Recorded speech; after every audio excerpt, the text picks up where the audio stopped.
কুমিল্লায় খাদি বস্ত্র বিপণীগুলোতে জমে উঠেছে ঈদের কেনাকাটা। মানে ভালো ও দাম হাতের নাগালে হয় সচেতন ক্রেতাদের কাছে খাদি বস্ত্রের চাহিদা রয়েছে। বিক্রেতারা বলছেন, যুগের সাথে তাল মিলিয়ে খাদি পোশাকে আধুনিকতা আনা হচ্ছে।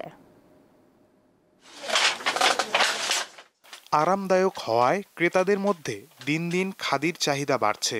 ঈদের শপিংয়েও পছন্দের তালিকায় থাকছে খাদির পোশাক। কুমিল্লার ব্যবসায়ীরা ঐতিহ্যবাহী এসব পোশাক দেশের নানা প্রান্তে পাঠাচ্ছেন। দেখতেও সুন্দর, একটু ব্যতিক্রম, এই জন্য এটা আমরা খাদিটাকে পছন্দ করি। ডিজাইন মোটামুটি নতুনত্ব সবকিছুর মধ্যে, আর দামটাও মোটামুটি। প্রথমত খাদি কুমিল্লার ঐতিহ্য, দ্বিতীয়ত আরামদায়ক পোশাক। ব্যবসায়ীরা বলছেন, খাদি পোশাকের দাম কম, তাই ঈদ এলেই এর চাহিদা বেড়ে যায়। এবার ঈদে খাদির ঐতিহ্য ছড়িয়ে দিতে এসেছে নতুন নতুন ডিজাইনের পোশাক। খাদি যেমন এইবার খাদি বাপ বেটা সেট করেছি আমরা। মেয়েদের খাদির 3 পিস আছে, 1 পিস আছে, মানে ফুতুয়া আছে, মেয়েদের পাঞ্জাবি আছে।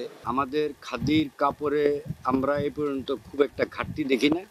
তবে বিশেষ করে আমরা এই ধরনের উৎসবে, মানে বিশেষ করে পূজা পার্বণ এবং ঈদকে সামনে রেখে আমরা নতুন সাজে আমরা খাদিকে সাজাই। দেশি বিদেশি কাপড়ের ভিড়ে এবার চাহিদার শীর্ষে আছে খাদির পাঞ্জাবি ও 3 পিস।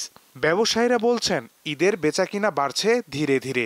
যে আলহামদুলিল্লাহ মোটামুটি ভালোই, সামনের দিন গড়াইতেছে, আরো বাড়বে বেচাকিনা। আমাদের গায়েও আছে বাটিকের শার্ট পরছে, খাদির কাপড়টা ভালো, খুব চাহিদা, মানুষ কিনেও আনন্দ পাইতে আছে এবং সুন্দর সুন্দর কালার আছে।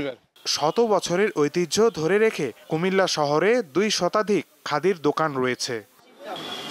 দীপ্ত, বার্তা কক্ষ।